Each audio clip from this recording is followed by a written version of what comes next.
Napoli fans around the world, welcome to Napoli Talk. At the end of this Fiorentina Napoli, guys. If you're having trouble with the volume, with the mic, do let me know because I had a little bit of a problem setting up. Do let me know if this sounds a little weird in the chat. Anyways, guys, we just finished the third round of the Serie A, and it wasn't the result that I think a lot of us were hoping for. I think this was a game that we hoped deep down would see us go to the top of the league, 9 points, 3 wins out of three. But at the same time, guys, we have to remember that Fiorentina away is not an easy game, guys. We've always had difficult games. Yes, sometimes we've won. For example, last year when we won 2-1. But then we've had some absolute shocking performances in the past at Firenze, including that infamous 3-0 with Simeone, out of all people, scoring a hat trick against us. It is not an easy game. Their stadium was sold out. It's a tough atmosphere. The players, the Fiorentina players, were really on it. You had Amrabat, I think, was the best player on the field. He was everywhere. You had Barak, a new signing, which he was linked to Napoli to replace Fabian Ruiz. Looked phenomenal today on the field as well. Found really nice pockets of space and almost scored.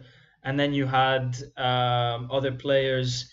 There was one that I wanted to mention, and now he slips away from my head. Dodo at right back, who, imagine him knowing that he has to face Kvara all week. He must have been stressing, but, he went on the field today, and Kvara only had really one chance in the game to shine. He made a really good pass to Lozano, and then Lozano wasted that opportunity. So that's something that we'll cover. But I think we should first take a look at some of the comments before we go and cover the game. So I'm just going to go and read out what you guys are saying. So is it normal for the referees to get in the way, says Zenny D. This referee looking like he's going to ask for a pass. Yeah, the referee, both physically and also the way he was managing the game, really felt like he wanted to be at the center of the attention, at the center of everything. And obviously we want refs that are on it. We want refs that are close to the action. But yeah, it did seem as though at times you had to pass around him. Anthony G saying, obviously you can't pin this result on Lozano, but what a chance he squandered. You really never know what you're going to get out of him. That is, I think, a perfect representation of Lozano's time at Napoli. He's, for 2 games, been phenomenal, beating his man, great crosses, all that sort of stuff.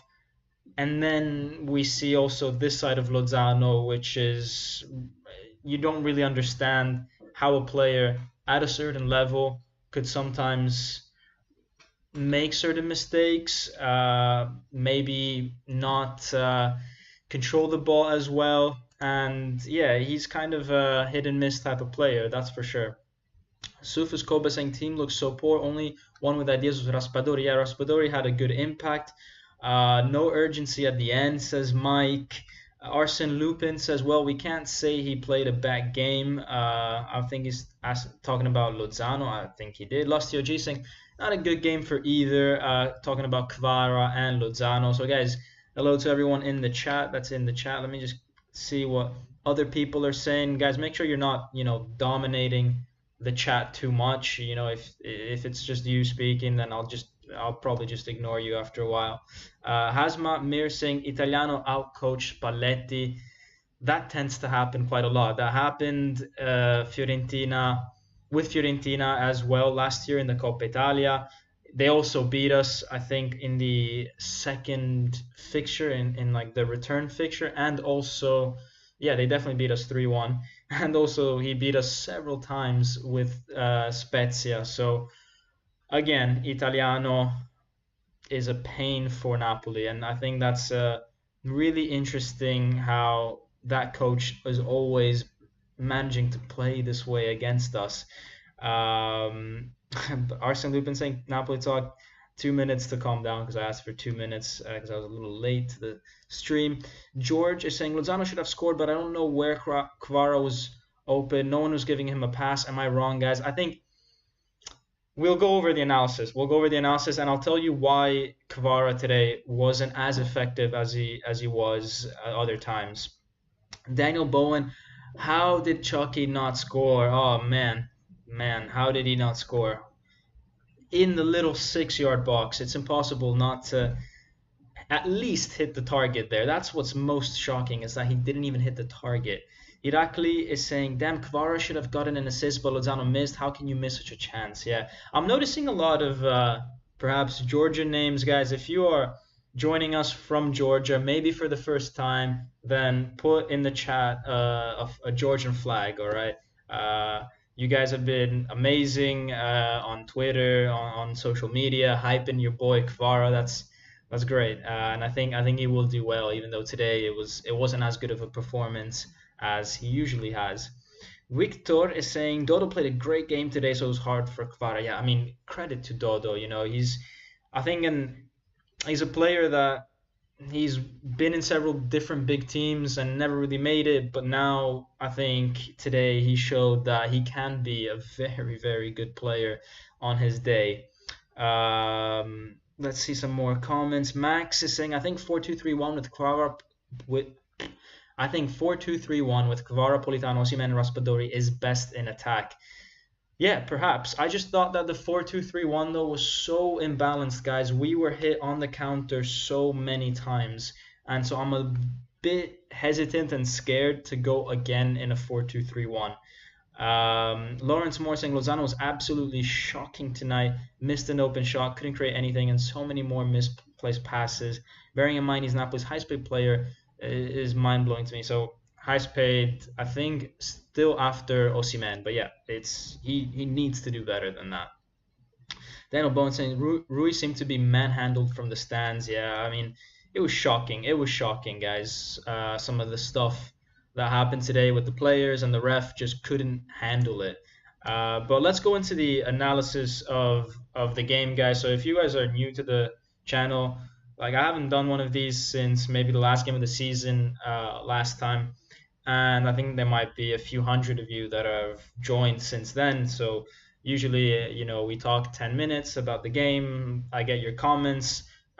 We comment on them. We get a good discussion, which is what we did. Then we do the analysis, then player ratings, then we see what Spalletti says. We look forward to the next game. So that's the structure of the show. So let's get into the analysis, guys. Right, you can see here how Fiorentina made it extremely difficult for us to play, because we had Lobotka in that middle of that triangle completely marked, and sometimes he managed to free himself, and because he's such a good ball carrier, he managed to wriggle his way out of being man marked and found passes. But a lot of the times, especially at the start of the game, when Fiorentina were still full of energy, they were able to make a really tight triangle around him and really cage him. And that's where it's really important for Kim and Rahmani to play extremely fast passes to the wingers. So here, for example, we see Rahmani with the ball. He needs to play a really quick pass to Di Lorenzo, because then Di Lorenzo has to play it down the flank. Well, he has two options. Either one, he plays it down the side to Anguissa, and Anguissa there needs to be quick. Anguissa, at this point in time, when he sees that Rahmani is about to pass it to Di Lorenzo, he has to already anticipate that he needs to be free to receive a pass down the wing for Di Lorenzo as one of the options.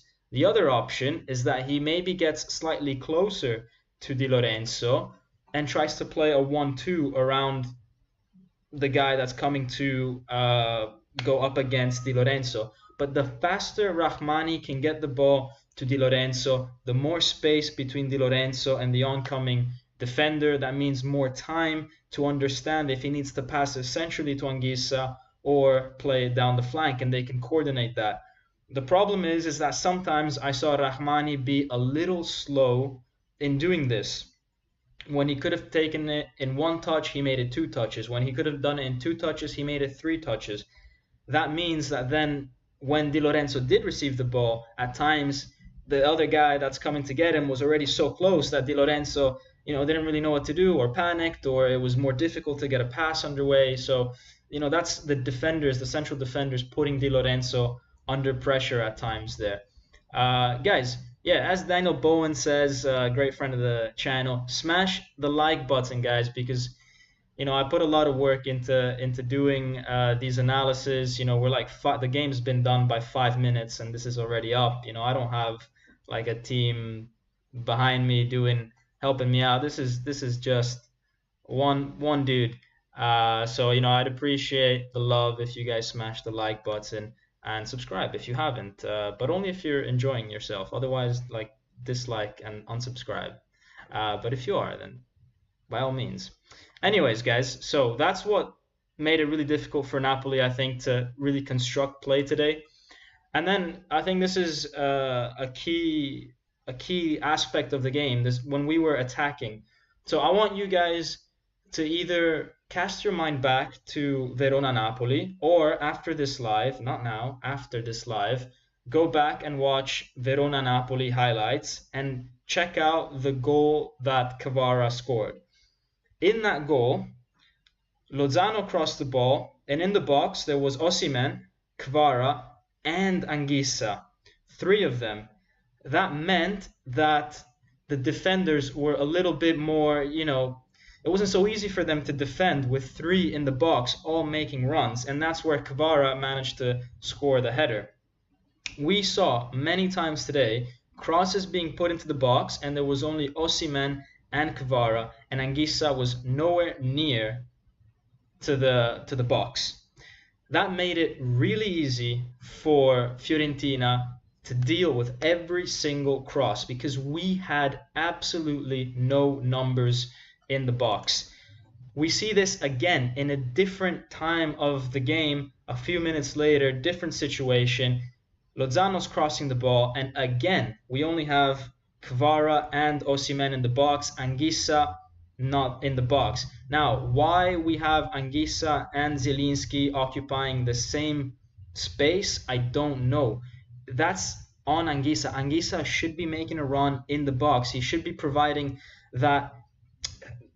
Kvara and Osimhen, they're already in the box. They're just going to jump straight. You need that third guy that comes in, rushes down the middle, and either gets a header because he's got that momentum, or maybe, if it's a low cross, he's got that momentum to slide inside.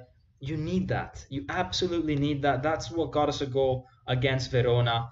We didn't have that today, and that's a little bit on Anguissa. So I'm not too happy with his the way he interpreted these situations. I'm not sure if Spalletti told him not to go in, because otherwise we would have been maybe hit on the counterattack, but I think we should have risked it. When we saw 2 or 3 times that these crosses were not working, we had to then go and make sure that it was effective, or try to make it more effective. Daniel Bowen, thank you so much for the €10 donation. Sub Dom, with Rui playing all 90, does Oliveira start on Wednesday? So we'll take a look at the games on Wednesday. But yeah, I mean, potentially Oliveira starts. I'm not so sure. I think maybe Rui will still start, and however, maybe come off on the 60th minute, get Oliveira 30 minutes there. I just think that after a 0-0 result, there's a few things. Number one, it's a clean sheet. Don't change something that isn't broken. It's the second clean sheet in a row, so maybe don't change the back line. Number two, I think it's kind of put a downer on our mood, and I think we need all the experienced players in the team to play again next time, because I think they're the ones that can absorb the pressure of the next game, because the next game there will be so much pressure to get a win. And I feel like putting Oliveira in the deep end is maybe not the time.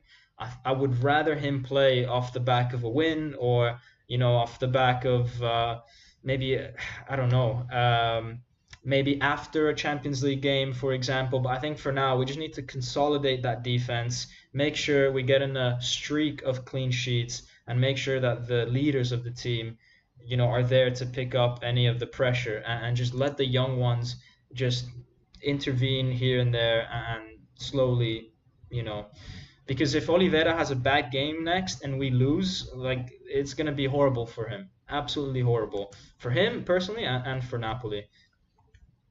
Let's see some more comments, guys, as I go through this analysis.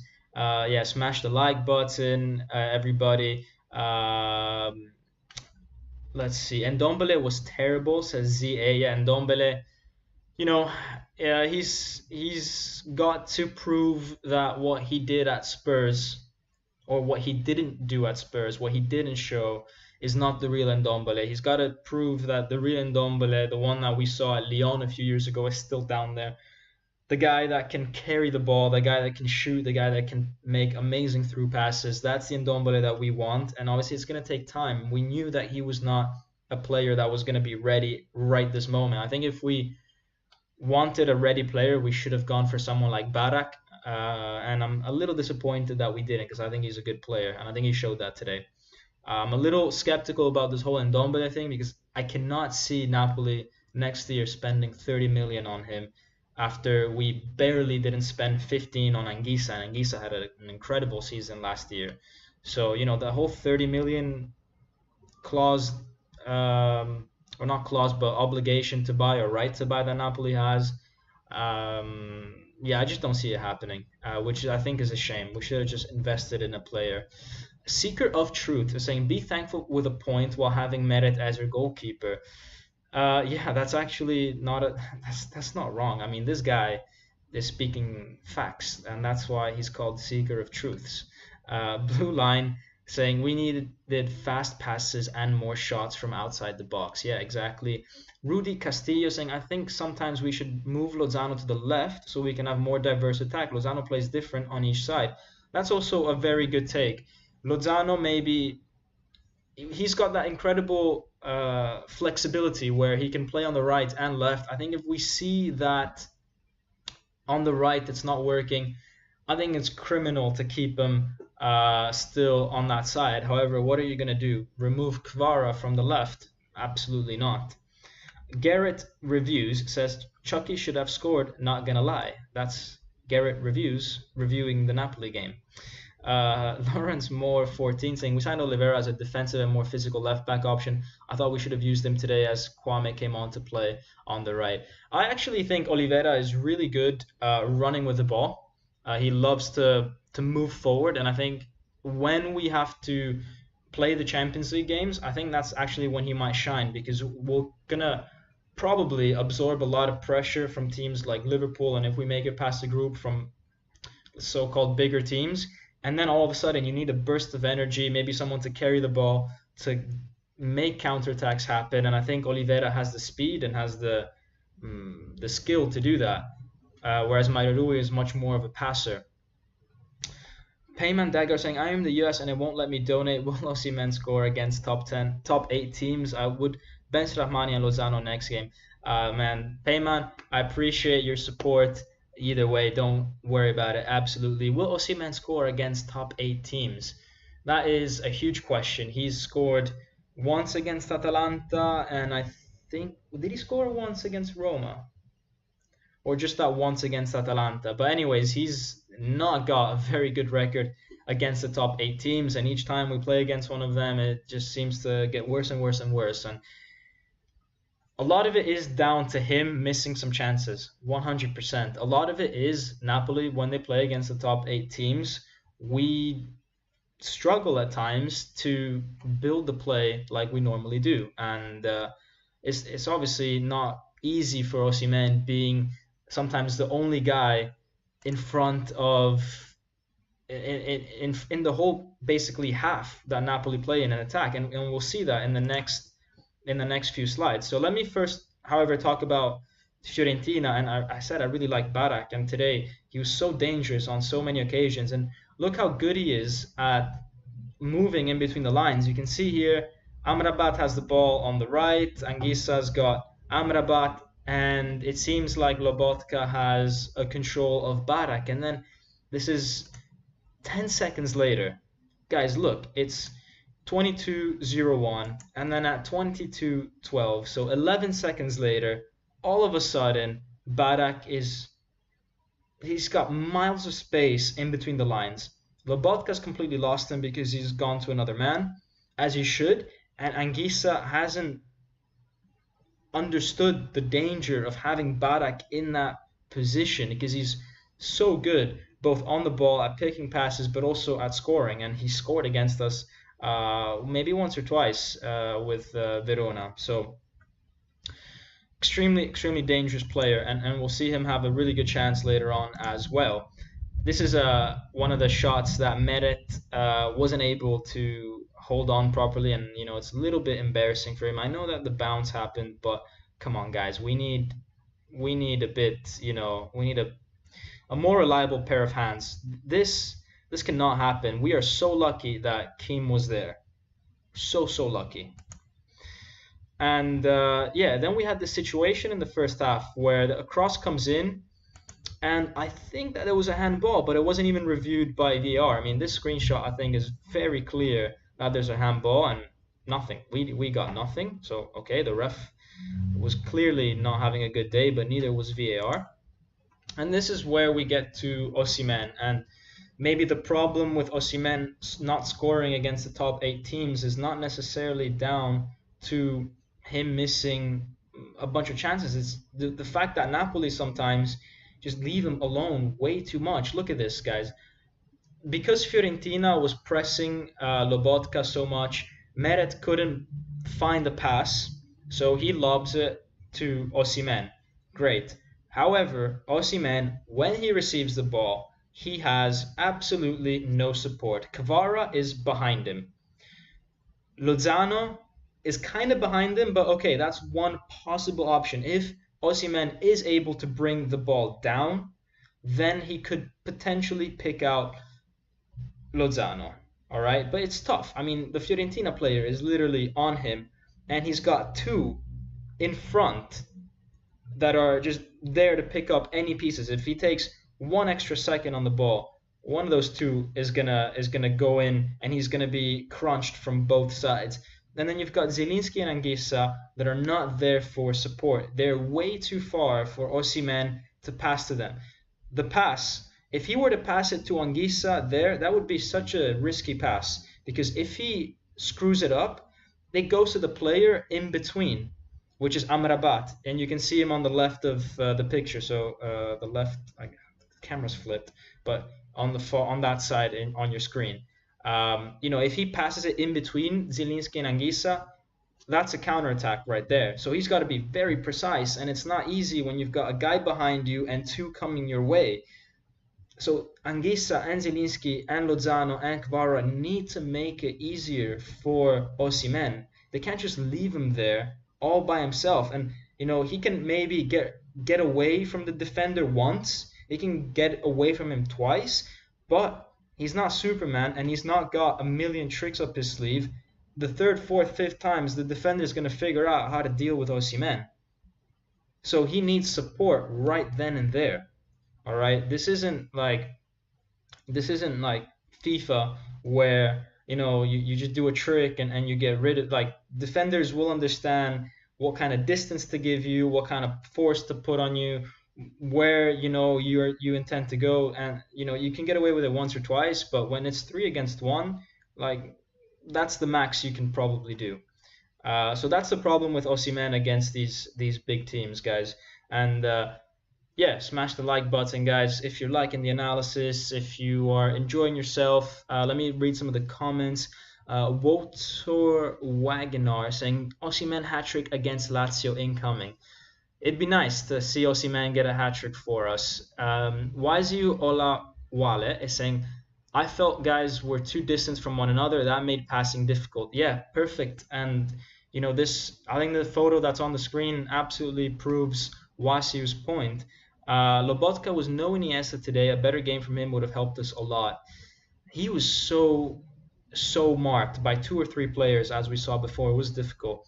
Wasi also says Osimhen did score against Fiorentina last year, scores against Lazio in his first year and Atalanta. Where do we analyze and dissect players do this bad? Okay, so it is 3 goals, but this is also his 3rd season. And when we talk about the top 8 teams, that is, you're playing 7 teams because we exclude ourselves.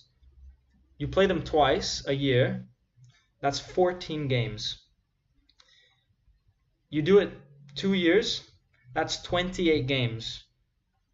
Am I doing the math right? Is this? Surely I'm doing the math right. It seems a crazy amount of games. Yeah, I'm doing the math right. 28 games. Okay, he might have missed a few from injury. Let's be nice and say 20 games. 3 goals in 20 games from your star striker. That, for me, is bad. I'm sorry, but the best players, the best strikers, they turn up in big games. Abraham against Juventus scored yesterday. Vlahovic against Roma scored yesterday in the Juventus-Roma game. Immobile for Lazio scores every single time. Lukaku also always dangerous against the big teams. If you're going to represent a big team, if you're going to be their number 9, it's great to score against Monza. It's great to score against Verona. It's 3 points there and 3 points there, so that's great. We need that. But then you also have to score against the big teams. And, I'm trying to defend him. I'm showing how he's a bit isolated. But then you got to consider some of the stats as well. And that's where it's a bit, it's tough because I feel for him. I'm sure if he had better service, he would score more. But yeah, the stats don't help him, and teams and other teams will look at that, and there might be a reason why Man United would rather go for Antony than Osimhen. We're talking about the same amount of money, but then maybe they looked at some of those stats and thought, I don't know, maybe let's give him another year to prove himself.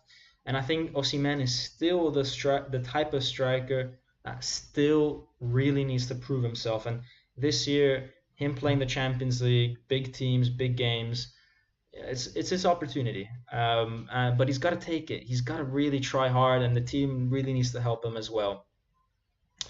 What's your opinion on having Ndombele or Raspadori start instead of Lobotka, says Rafael Z. Ndombele I don't think is ready, and he's a replacement for Lobotka, I think, rather than Fabian, because I think Ndombele is the type of player that carries the ball a lot, and that's something that Lobotka is very good at doing, and I would never want to start a game without Lobotka. Raspadori, yeah, I would play Raspadori for sure. It'd be nice. He seemed like he was on it today, so yeah, why not? Guys, is that true? Daniel Bowen is saying 14 likes only. Guys, there are 83 of you and 14 likes, guys. I wanna ask yourselves, why? Why are you such a horrible human being and you're not minimizing this little window on the right and smashing the like button, guys? Why are you such horrible human beings? I'm kidding, guys. Obviously, I'm kidding. You don't have to do that at all. But let's move on with the analysis. 55 likes, says New York Napoli. 60 likes. There we go. There. See, I knew you guys weren't bad human beings. So what's this about? What's this about the 14 likes? I wasn't even. I actually can't check as I stream how many likes this has. Well, I can, but I don't because it's a distraction. And then obviously we get to this point where, I mean, technically Osimhen here scored, right? I mean, a few centimeters further back and he would have had a goal, and we would have been talking about a different type of game for Osimhen. So I feel for him, He was super unlucky here. It's offside. You need 2 players behind the ball. There was only 1. Unlucky. Let's see here. Yeah, this was instead... This is instead, this is a free kick, and Rahmani I think could have done better with a header. But then we get to the more crazy header, which is this one here from Lozano. Kvara sets him up beautifully.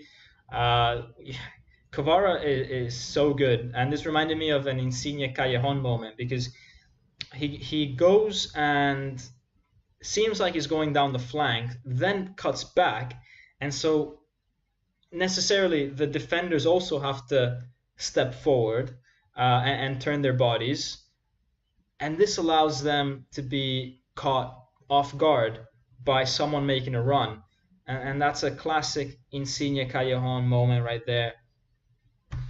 Lozano goes to the far post, and then all by himself, pretty much in the 6-yard box.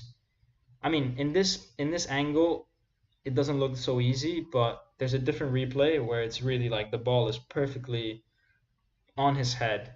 He doesn't even have to jump that high. He's got all the time in the world, and he misses.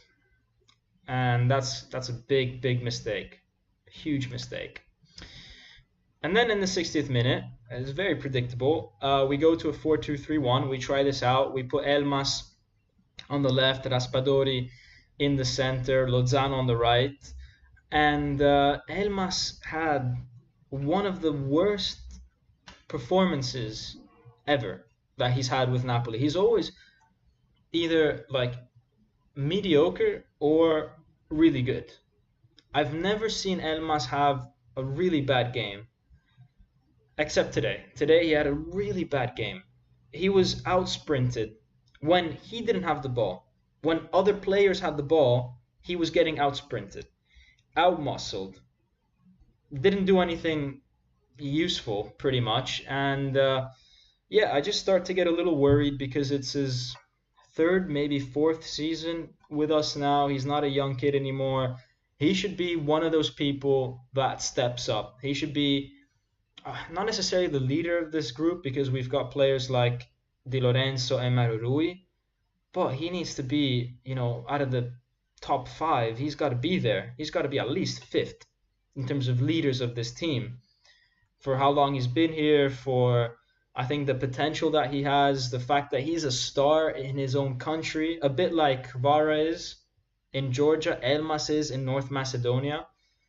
And then he's just never really established himself. He's never really been able to have a season where he's, you think, yeah, I'm not taking this guy off, or we need to play him. It's just never happened for him.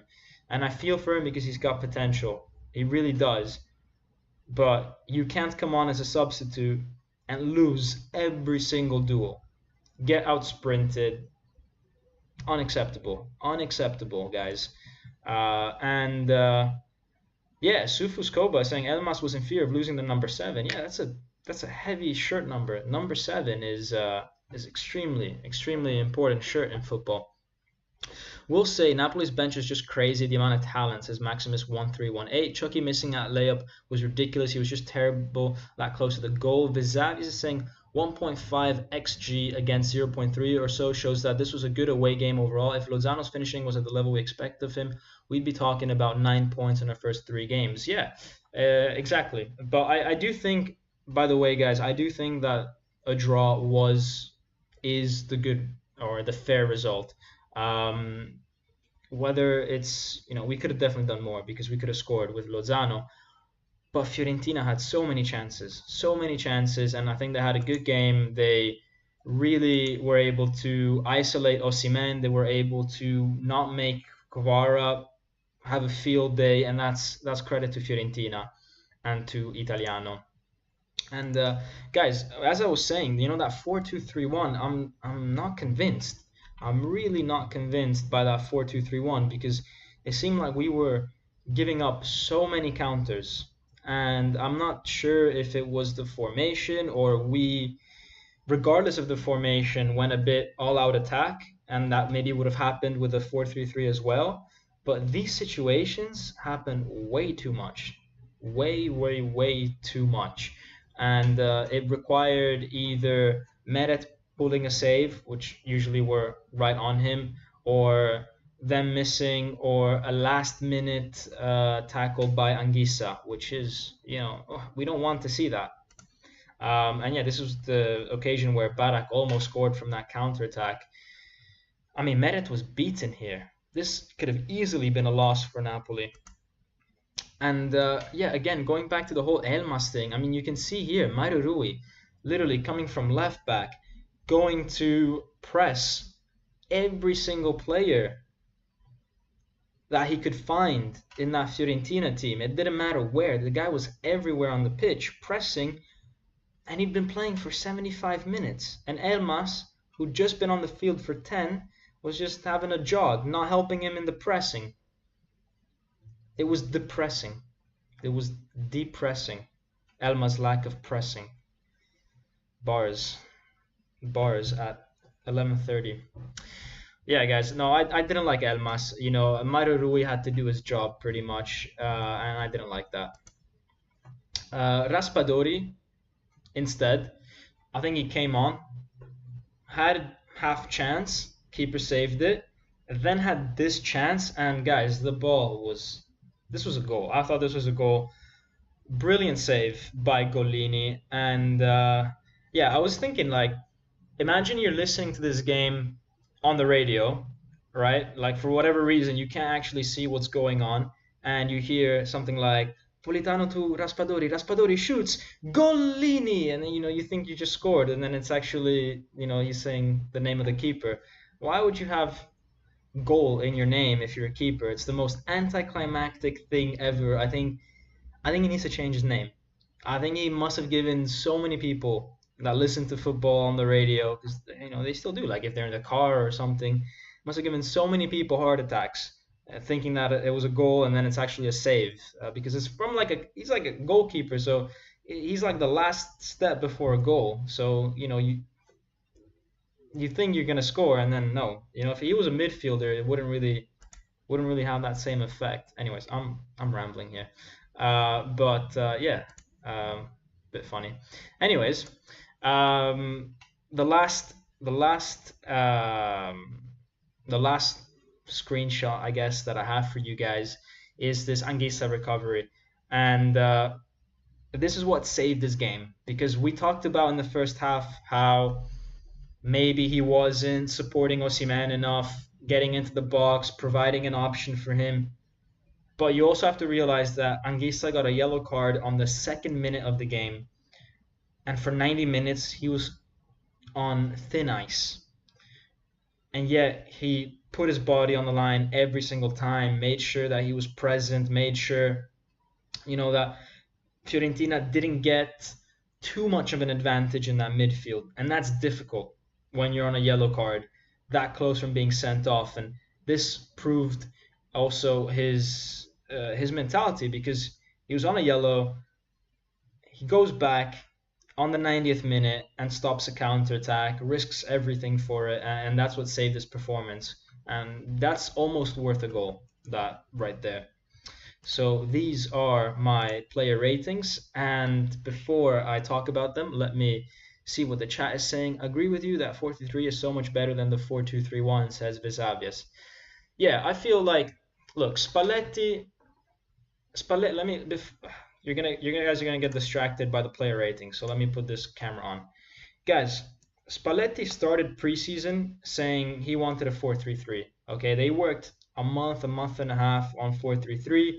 We let go of Mertens apparently because he wanted a 4-3-3, and Mertens, we saw last year, was only getting played in a 4-2-3-1.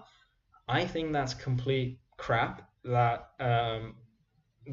story. I think Mertens, if you like him, you keep him because he can play as a backup to Osimhen as a striker, no problem. So that's just a way for Spalletti to save himself, save face, and get rid of a guy that he never really liked, is my opinion, a bit like Icardi and Totti. But then also he justified not getting Dybala, or Napoli justified not getting Dybala, because we want to focus on a 4-3-3 and not a 4-2-3-1, which is where they thought Dybala belonged. And then all of a sudden we buy Raspadori because we need to play a 4-2-3-1. But it's very clear, I think, that this still remains a backup option because we've started the first 3 games in a 4-3-3. And I think Spalletti sees it on the training field that the 4-3-3 has the most balance.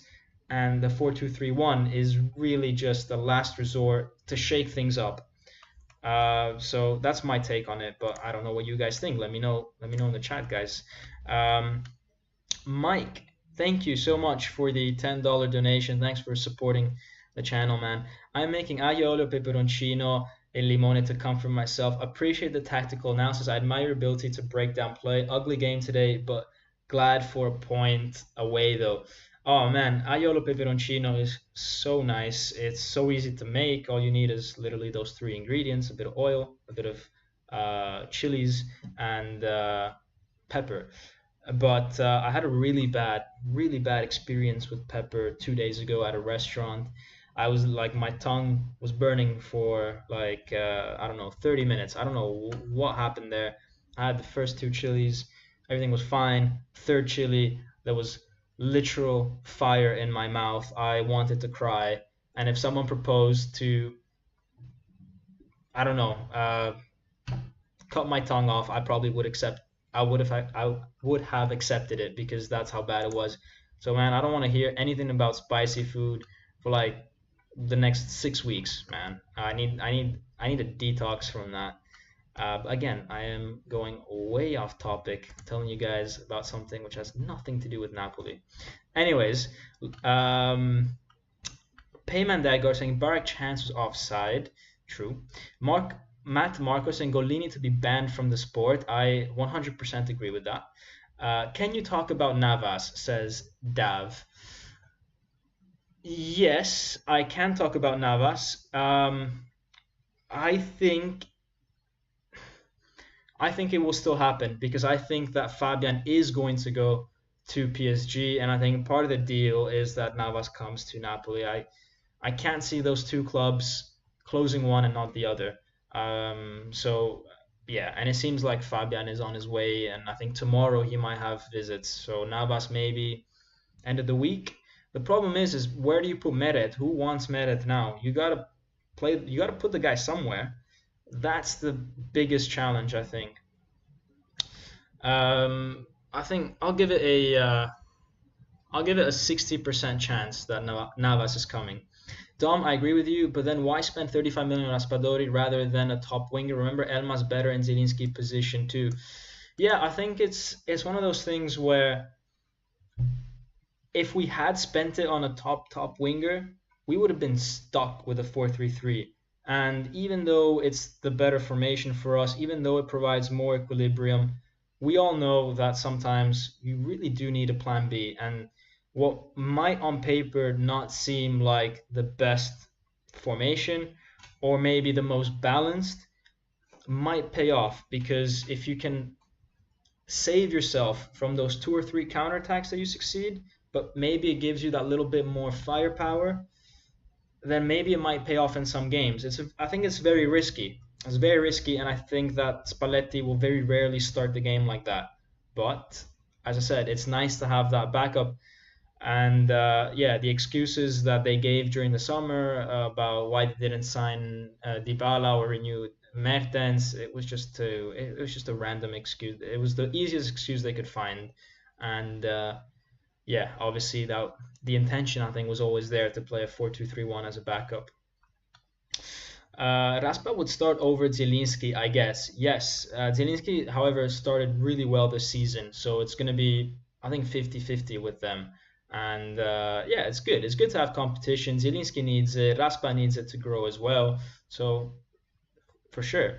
SJ is saying, this is all making me hungry. I'm going to make some penne arrabbiata. Go ahead. Go ahead. I had pasta before, so I'm all right. But thanks for offering. Rafael Cervantes saying, Dom, I think that Anguissa does a lot in defense. Zielinski should be making forward runs. Yes, but at the same time, I think here's the thing, guys. Let me go back to this this slide here. Let me go back. Where is it? Let me go back here. All right. I think even though it requires more running from Anguissa, who's already done a lot of running, he needs to be the one in the box because he can provide an aerial threat and more physicality. He can shake up the defenders a little bit more. Point one. Point two, if the ball does go to the edge of the box, who do you want to take the shot? Do you want it to be Zielinski or do you want it to be Anguissa? Every day of the week, you want Zielinski taking the shot outside the box. That's why you don't switch that around. If you put Zielinski in the box and Anguissa outside, if the ball goes outside, then it's Anguissa taking the shots, and he's like never scored. And if you put Zielinski in the box, yeah, it's great if the ball's on the ground, but he can't head the ball. I don't think he's ever scored with a header. And plus, Zielinski, he's really not that good at scoring from very close range. He always skies it from very close range. I don't know why, but just take a look at some of his misses from last year. They all happen to be from like the 6-yard box. So Zielinski is very much a type of player that needs a bit of space between him and the goal. A little bit like Fabian. Anyways, that's my take on it, but it's just my opinion, not my opinion. Dav is saying, not gonna lie, Dom is a handsome guy. So a bit of a rhyme there. Thanks, man. Why does it say 2-5 over there? That's wrong. There's no way this game ended 2-5. I wish. That's the old Napoli, Verona Napoli. So let me change that, guys. My bad. See, this is proof that this is just 5 minutes after the game, and stuff like this can happen. So let me.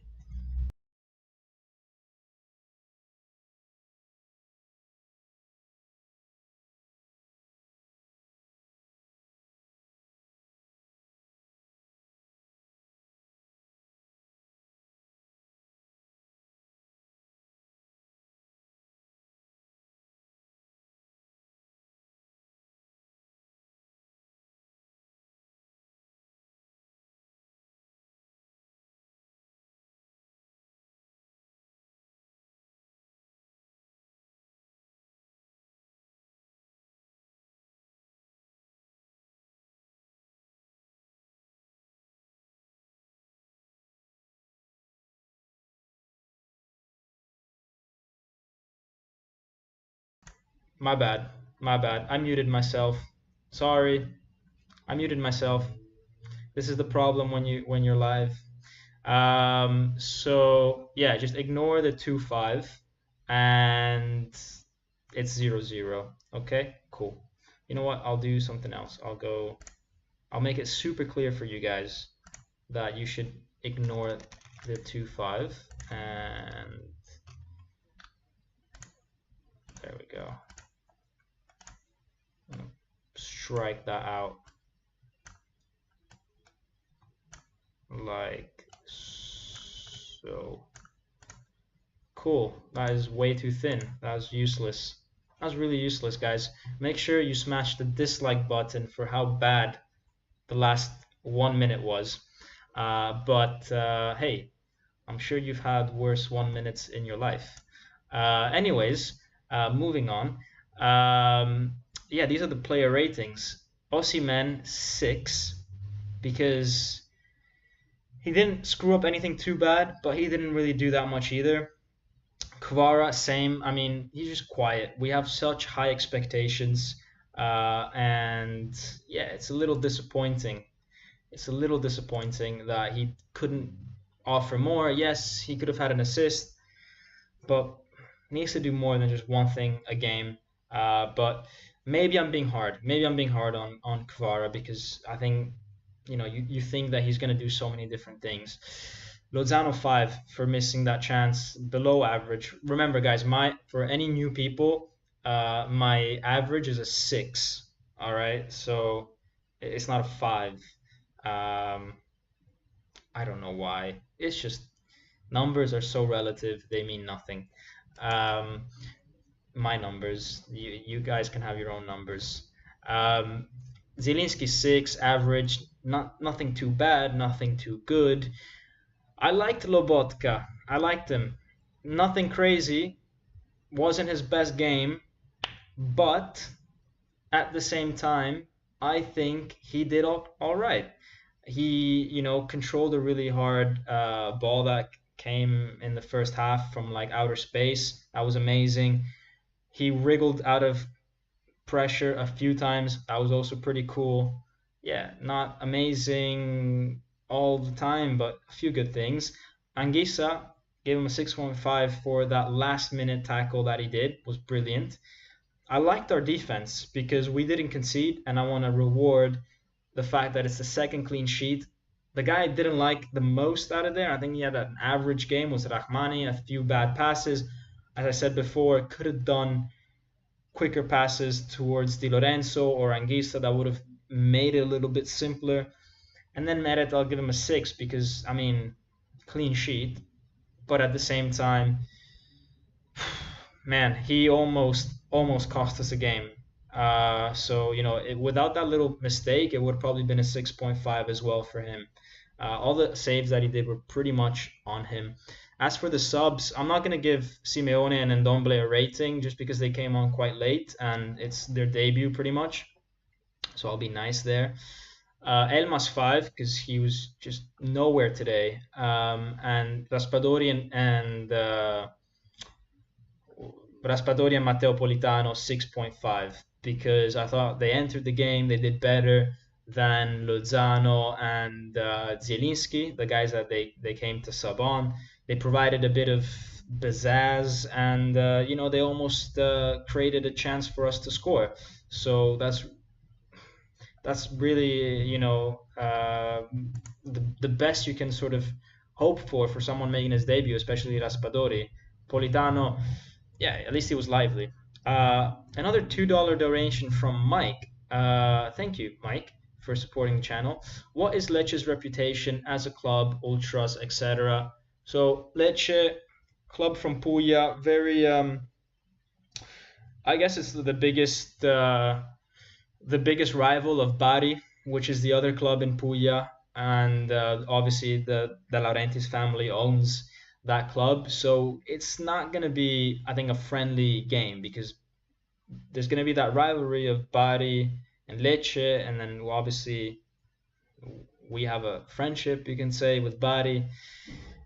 So I think it's not going to be easy. And yeah, Lecce has always been a tough place to go and play, tough team. I remember going to the stadium as a kid, and Lecce were there. I think might have been a Serie B game, might have been a Serie A game because it was that time when Napoli was coming up from Serie C. And I just always remember that it was a tough game. So yeah, I mean they're not an amazing team, but at the same time they pulled off Umtiti. So that's pretty cool. That's pretty cool. I never thought I'd see Umtiti. Dom, please say you mistyped a 7 instead of a 6. Yes, I also did. Yeah, you're right. I'm gonna have to. Yeah, you know what? This is the problem with going live, and I'm on a new time zone compared to before. I used to be in the UK, so it would have been an hour earlier. Now it's an hour later, so we're heading towards midnight. So this is the problem with going live, that it's so late. But let me give Spalletti a 6.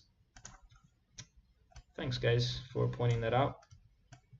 Yeah guys, do call out my mistakes because it'll remind me to do better and improve and give you guys a really good experience. Anyways guys, Lusty OG saying Kvara 6.2, Lozano 5.8. I mean, we don't really go down the decimals like that. It's just 0.5s, but sure. Yeah, the 7.5 is a typo. Basically, guys, that whole top row was carried over from the Verona game, which is the last time I showed you guys player ratings. My bad. Do you think Umtiti will play? Yeah, I think so. I think Umtiti will play if he's fit, for sure. Whether he stays fit throughout the season, I don't know. And I still think Lecce has a serious chance of going down. But it's still a really good signing, and I think for the atmosphere at the club, it's amazing for them to have Umtiti. I'm reading Ronaldo's coming to Napoli just on loan, says vegetarianism. I don't know. I think if he comes, it would be that Osimhen leaves because Ronaldo's not going to come to play the bench. or to be on the bench. But I might make a separate video about that. So let's maybe not talk about that so much. Someone get them a coffee. Yeah, please, please. Where is my secretary? God, I need one. Why does what? I'm gonna set up a job posting on LinkedIn, and the pay is not so good to be my secretary, but it's rewarding because you can be here in the studio as I go live. So think about it if you guys are interested. Anyways, let's take a look at some of the stats, guys, from the game. Still a lot of you tuned in, which is amazing. You guys are having a good time. I'm having a good time. I'd rather do this than go to sleep or watch Netflix or whatever. So, Fiorentina, Napoli, 0-0. Pretty even, guys. Pretty even. 48% possession against 52. Pretty much the same number of passes. Pretty much the same number of precision, even though it felt like it wasn't so precise. It really did feel like we were losing so many balls, but I think what made it seem worse was that we were losing it in really bad areas, because 85% precision is not bad at all, but it's the type of passes that we were screwing up. That was bad, because they would always lead to counterattacks. It wasn't like, oh, I messed up a pass and it's a throw-in. No, it's, oh, I messed up a pass and now they're gonna score. And that's a huge difference, and that's why the stats sometimes, it's, you look at them but they don't tell you the whole story because they don't tell you the context.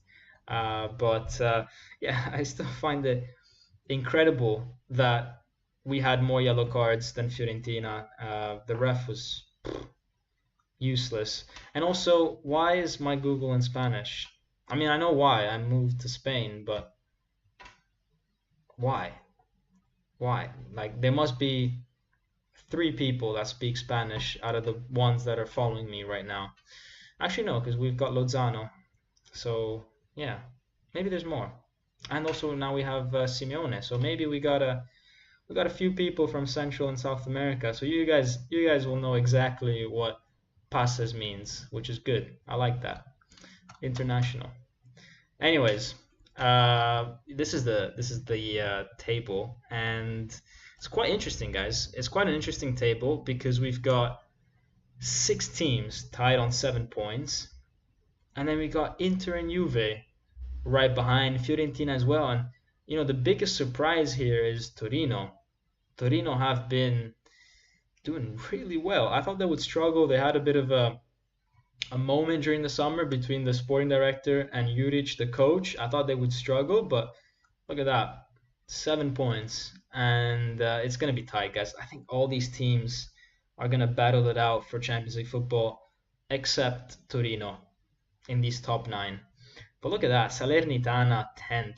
That's amazing, guys. Salernitana 10th. Could they stay up? They won 4-0 today. 4-0. Salernitana. Monza, Cremonese still stuck on 0. And then you've got a few teams on 1 point. Empoli with 2 draws. And everybody else has at least 1 win.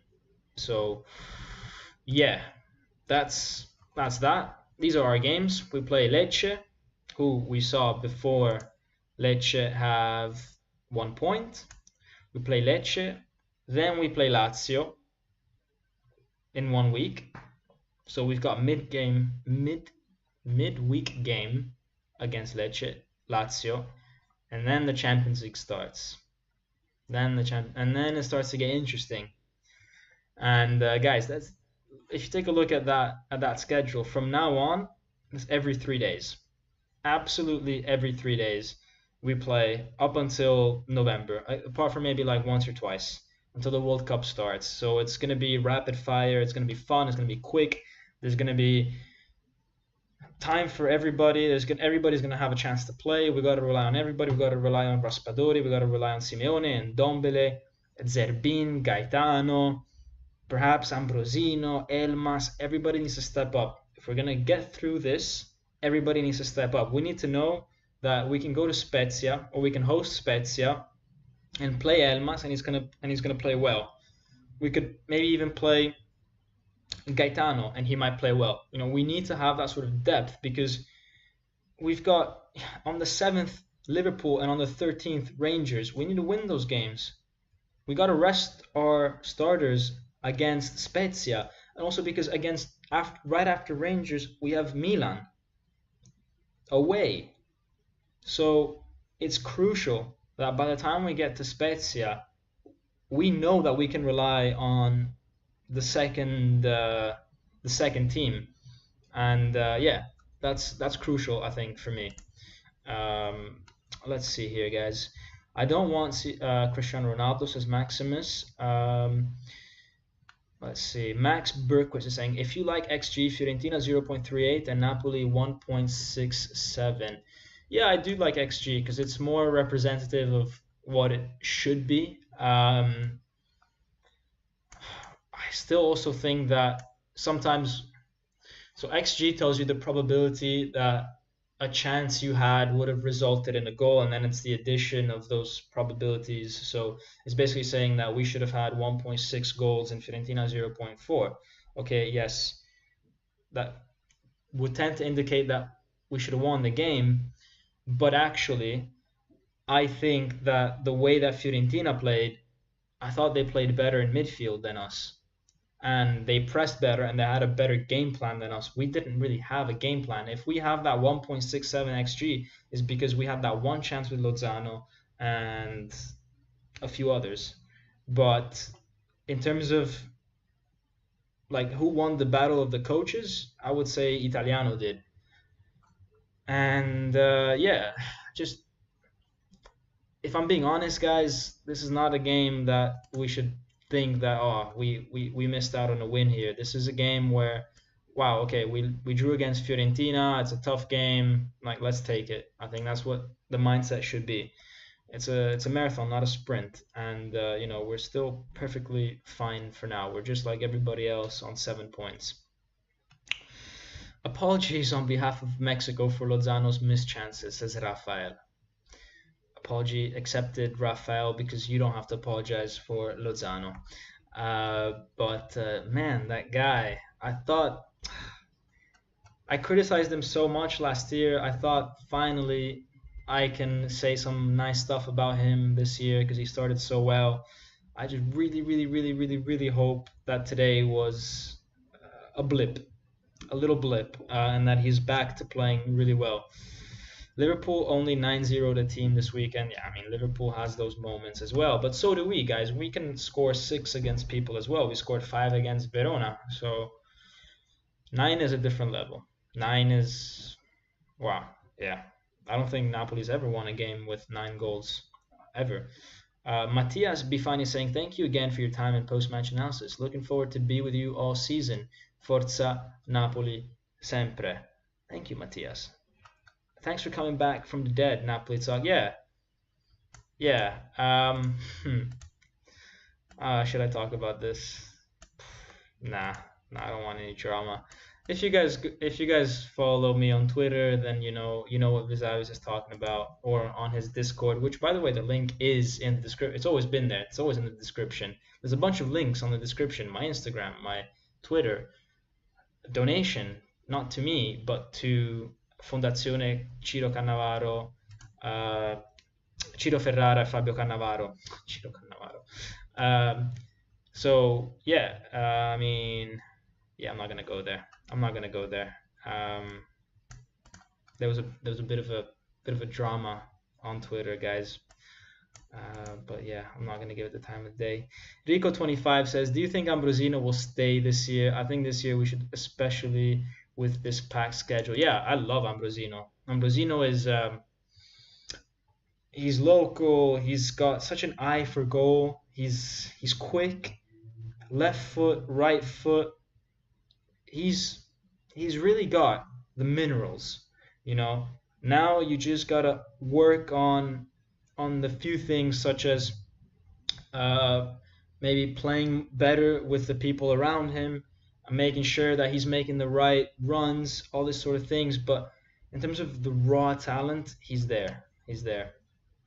Napoli talk, or is it called Napoli hablar now? Says Uncle Sharma. Yeah, I might change that. I might change that to or who knows, maybe in a year I'll be able to open a Spanish Napoli talk account and do it in Spanish. I don't know why I don't do it in Italian. I guess it's just double the amount of work. That's probably why. But in Spanish it'll be funny because I wouldn't know how to speak proper Spanish, so you'll see me struggle, which is always fun. Let's see what Spalletti says, guys, and then we can wrap this up. So let's see. I'm sure he's looking at this as a glass half full. I'm pretty sure. Let's see what he says, Spalletti. Big man Spalletti. Let's see. They ask him why you struggle so much at Firenze, and obviously, he's from the region, so yeah, I guess it's just a stupid question that they asked him. Anyways, he says, I'm taking away a point. It's deserved but very difficult. The game was very tough. The teams faced each other wide open mentalities. They were attacking each other. Our defensive line had to work in inferior numbers against their attack at times. We suffered a few counterattacks. Gollini was really good in some of the saves that he did, and Lozano should have really scored that chance that he had. The problems are always the problems though is that over here the fans are always saying really nasty things with children in the stands, and no one is saying anything. It's years that we've always heard these things. We need to take some steps to stop this. So yeah. So Spalletti is basically saying how the Fiorentina fans, were extremely inappropriate today, and some of the things were very personal towards Spalletti's mother, and yeah, he's not very happy about that. They ask him about obviously Raspadori, Simeone, Ndombele, the new guys, and he's saying, I honestly expected something a bit more when I did all those changes. We considered the fact that Fiorentina played 3 days ago. They should have, we expected them to be a little bit more tired and not be in the game until the very end. So he thought that him putting in all these fresh players would have made the difference, and then it didn't. And yeah, we just didn't look very fresh. And I mean, not even with our starting 11. I mean, we put on Elmas and he wasn't fresh, which is crazy to me. The ref, I liked him in the second half when he made things a bit more equal. So yeah, Kvara today, he had some moments, but yeah, he's got a lot of motivation. He wants to put himself in the limelight. He's representing a whole country, but right now he's a little bit frantic, or he goes a bit in a frenzy because he wants to show his talent all at once. He needs to stay calm and wait for the right moment. So yeah, sometimes Kvara forces it a little too much. We know our story and we know our ambition. We don't have other choice but to go and win every single game and to be a protagonist. We can't hide ourselves. We lost the ball a bit too much in construction, but the will of the players was to win the game. We need to raise the quality when we're doing build-up play, and yeah, as for everything else, we did what we needed to do. In terms of the physical aspect, the team, he didn't see too many problems with that, but it's kind of weird because he did say that he expected us to be fresher. So yeah, he also talked about the mercato a little bit because DAZN asked different questions than the presser. So let's see what they say about Osimhen. He's saying Osimhen can't handle the ball when it gets launched to him. In this 1-against-1, he doesn't have the space when his back is towards the goal. And yeah, we needed to try to help him out with a bit more quality, but we were not so good at doing that, which is exactly what I showed you guys in the match analysis. If you guys can, if he can offload that ball in the middle of the field, then he can get set free, which is what we said. I want to see if he said anything about Mercato. Okay, so they asked him, how much should we believe the rumors on Ronaldo? And he says, look, I don't have time to talk about these things because we play every few days. We have to train every single day, and I have the team to play these games. We have 5 new players that came on in the second half, and we weren't able to give the impulse that we needed. Napoli has to think about every situation. We need to understand what might happen. If a club comes and offers you 100 million for a player, it's difficult not to take that offer in consideration. Huge statement by Spalletti, basically saying for 100 million we'd sell him, and he's not. And that 100 million is not a random number. I think that there was discussions about that swap deal. I think Spalletti would actually prefer having Ronaldo than Osimhen. I think because Spalletti, I think he sees a lot of inexperience in this team. I think he sees a lot of players that he needs to coach. I think he sees a lot of players that maybe might not be able to handle the pressure. A lot of players that feel like they still need to prove themselves and are a bit maybe frantic, such as maybe Kvara. So I think he would swap a younger player for someone more experienced and older, is my impression. It would just give him less to do, if that makes sense. Yeah. And then he's talking about, okay, Petagna left and Simeone came in. Mertens left and Raspadori came in. Fabian left because now we've never seen him, and Ndombele came in. Insigne left and Kvara came in. We replaced every player very well. There's obviously a lot more freshness, but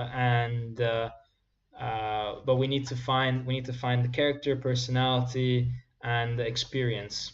But for me, it's stimulating. Anyways, I think Spalletti he would definitely, guys. Spalletti would definitely swap Osimhen with Ronaldo. I think, considering how many young players arrived. Anyways, Napoli hablamos. It seems to me that in 3 games so far, Napoli's mindset and play style changed once scoring one. Do you think that this team is missing some confidence? Do you think Spalletti is responsible for it? Asks Luca De Rosa. No, I don't think there's a confidence problem. Not yet. Not yet. We're doing well. 7 out of 9 points is not a bad start. Would you like to see Ambrosino stay? Yeah, we'd love to see Ambrosino stay. Tyson is saying Spalletti, when asked about Osimhen, it's difficult to say no to 100 million. Yeah, it is really difficult. Spalletti definitely had a talk with the ref to influence him at halftime, and it worked really well. LOL. Yeah, I mean, I'm glad. I'm glad he did, because last year I saw Mourinho do it a million times. I've seen Pioli do it a million times.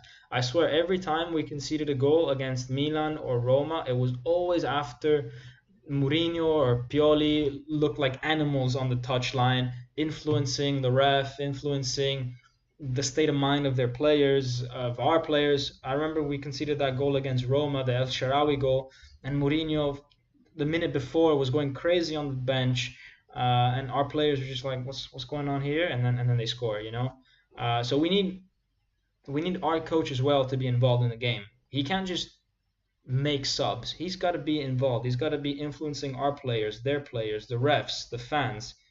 He's part of the equation. He's got to be there. Let's see. Vincenzo Bertillo saying, do you think Ronaldo would play number 9 for us? How realistic do you think this deal is after United signed Anthony for 90 million? Guys, United need a striker. Whether they get him this year or next year, they need a striker. They need a number 9. They've got Martial, who they can't rely on. Rashford, they can't rely on. And Antony is not a number 9. He's a winger. They need a striker because Ronaldo doesn't want to stay. And they don't want to necessarily play Ronaldo. They have no one up front that they can use. So, yeah, they spent 90 million on Antony, sure. A team like United could spend another 100 on Ronaldo. These guys have so much money. So much money. Like 90 million for them is literally the amount of money their shirt sponsorship gives. It's 10 times what we make. So I don't think money is ever going to be a problem. They'd be offloading a player like Ronaldo with a 20 million salary and getting someone like Osimhen with a 5 million salary or 6 million or something like that. So it's, yeah, I think they're not going to make it a problem. It's not going to be a money problem, for a team like that. I think if they feel like they need a player, they go and get that player. Mike is saying, wow, your Italian language skills are very good. Well, I am Italian. Thanks. Thanks, man.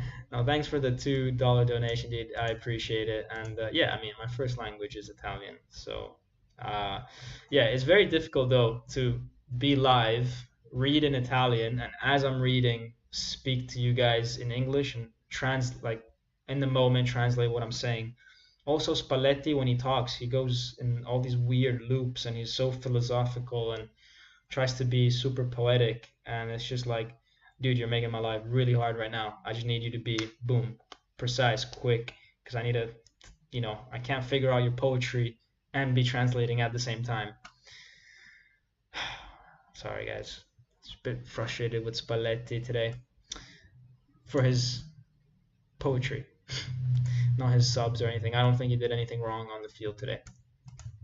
United is so desperate they will 100% pay for Osimhen, says Tyson. Yeah, I definitely agree with that.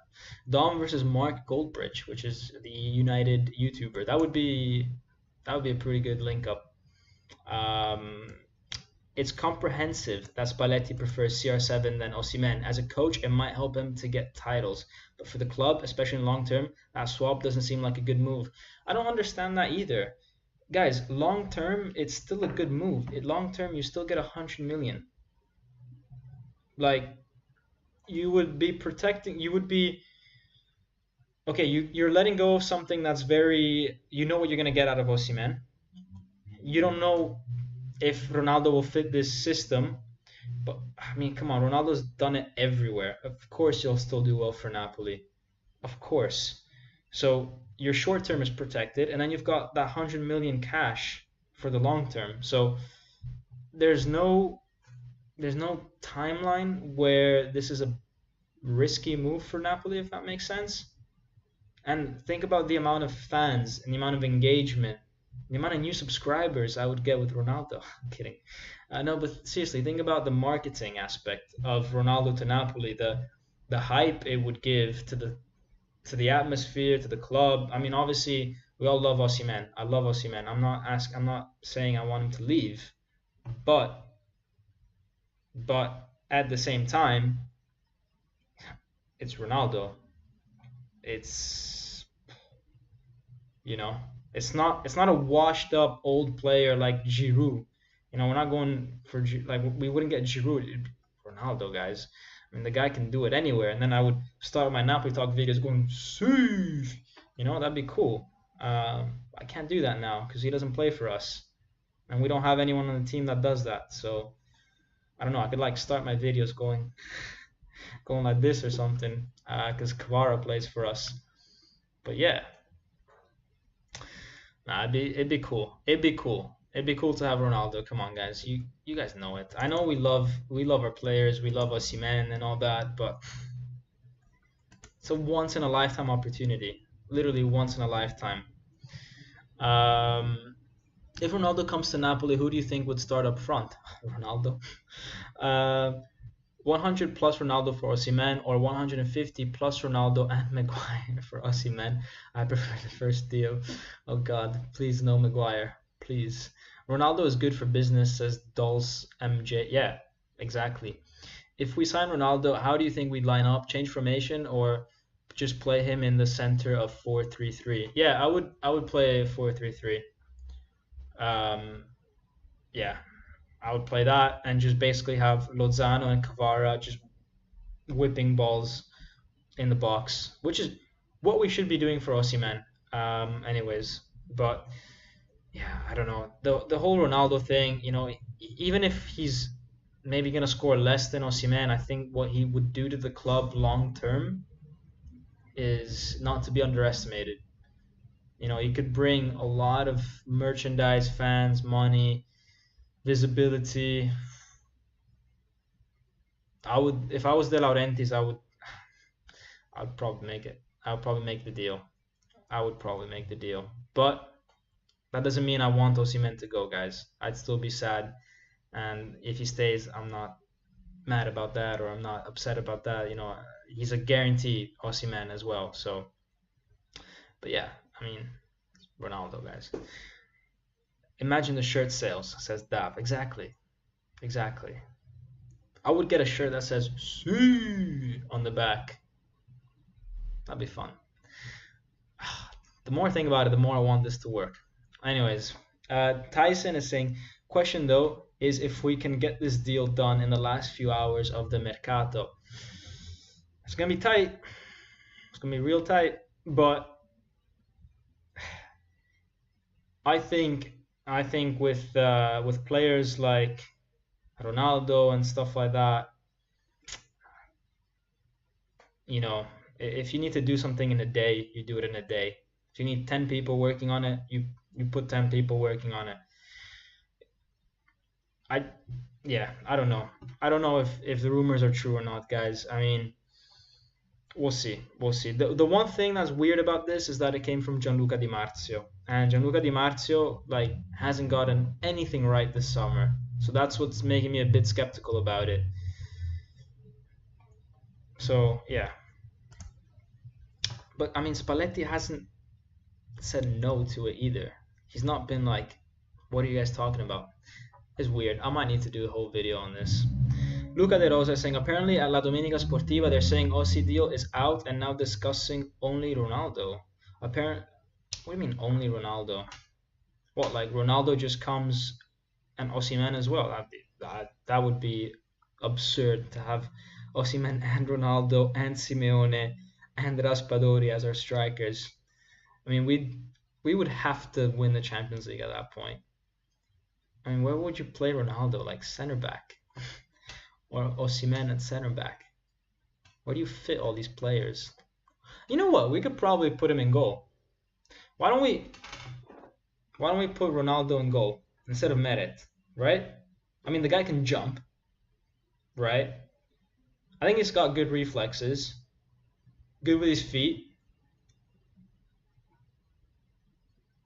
probably can save, probably, right? It's not that difficult to save a ball. Like, come on.